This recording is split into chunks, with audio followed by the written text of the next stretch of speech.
วัสดีเพื่อนๆชาวเพจ Facebook ทุกคนพบกับข้าพเจ้าคันธิพิชัยวรรณยุทธสำหรับคลิปนี้แม่นเป็นคลิปที่แอดมินจะพาเพื่อนๆทุกคนมารู้จักกับแอปนี้เป็นแอปที่ใช้สำหรับในการจดบันทึกรายรับรายจ่ายหรือเพื่อติดตามเงินหัวไหลของเราเนาะบางเทื่อนี่ถ้าหากว่าเราบ่จดจังซี่เราบ่บันทึกจังซี่นี่สมมุติว่าเรามีเงินเข้าเดือนหนึ่งอาจจะเป็นรายได้เสริมตัวอย่างว่า500,000กีบซะเฮาได้เงิน500,000กีบในมื้อนี้แล้วเฮาไปตลาดหรือว่าเฮาซื้ออิหยังก็แล้วแต่คันว่าเฮาบ่จดนี่เฮาบ่จื้อแท้ๆแล้วเอาไปเอามาแล้วกลับฮอดเรือนแหละมาถามเจ้าของว่าอ้าวเงิน500,000กีบของข้อยหายไปไสวะคือว่าใช้คราวเดียวคือว่าได้แต่เท่านี้ได้แต่อันนี้นี่บ่ฮู้ว่าจักไปไสเห็นบ่ก็เพราะว่าเฮาขาดวินัยในการติดตามเงินหัวไหลหรือขาดวินัยในการจดบันทึกรายจ่ายของเฮานะอันนี้แหละแม่นเป็นสาเหตุที่เฮาบ่จื้อรายจ่ายของเฮาก็เพราะว่าเฮาบ่ได้ติดตามเฮาบ่ได้จดถ้าพร้อมแล้วเราไปเบิ่งกันเลยว่าข้าพเจ้าใช้แอปตัวนี้ว่ามันเป็นแนวใดไปเบิ่งกันเลยที่ข้าพเจ้าใช้สำหรับการบันทึก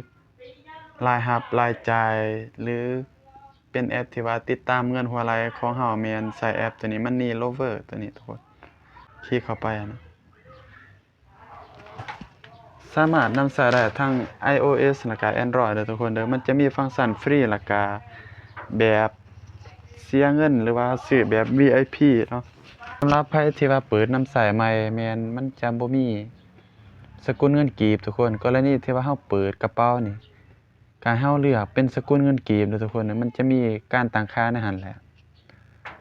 แต่สำหรับการนำใช้ใหม่นี่แม่นข้าพเจ้าจะบ่เว้าถึงเนาะข้าพเจ้าจะเว้า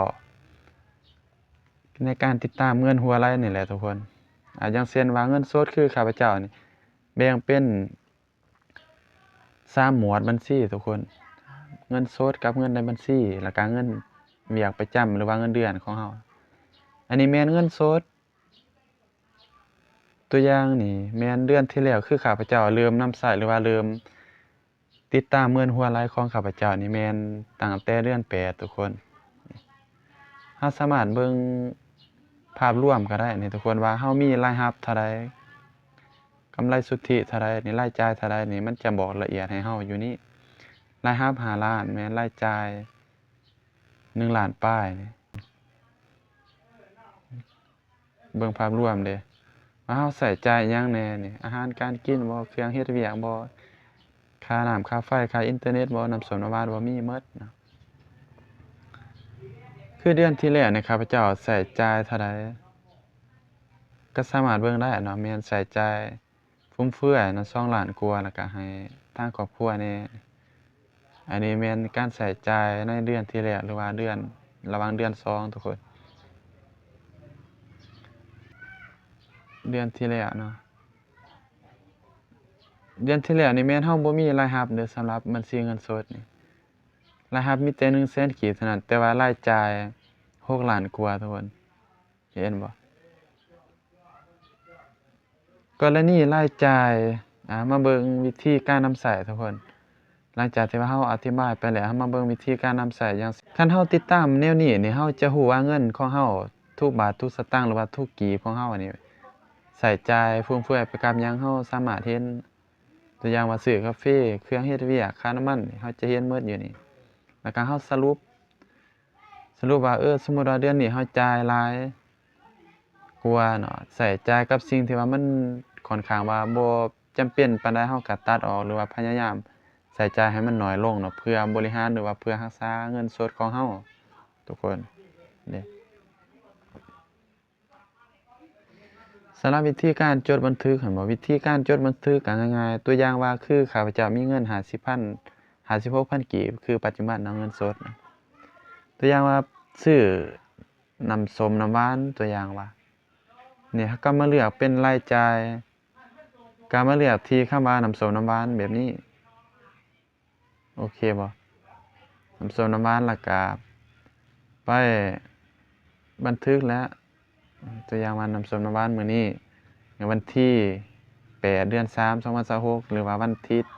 เราก็บันทึกแต่ถ้าหากว่ามันเป็นรายรับตัวอย่างว่าเรามีรายรับเนาะ จากเวียกประจำบ่หรือว่าจากโบนัสบ่ก็มาเลือกแล้วตัวอย่างว่า50,000เนาะโบนัสมาเลือกเป็นรายรับตัวอย่างโบนัสหรือว่าเงินเดือนเนี่ยก็บันทึก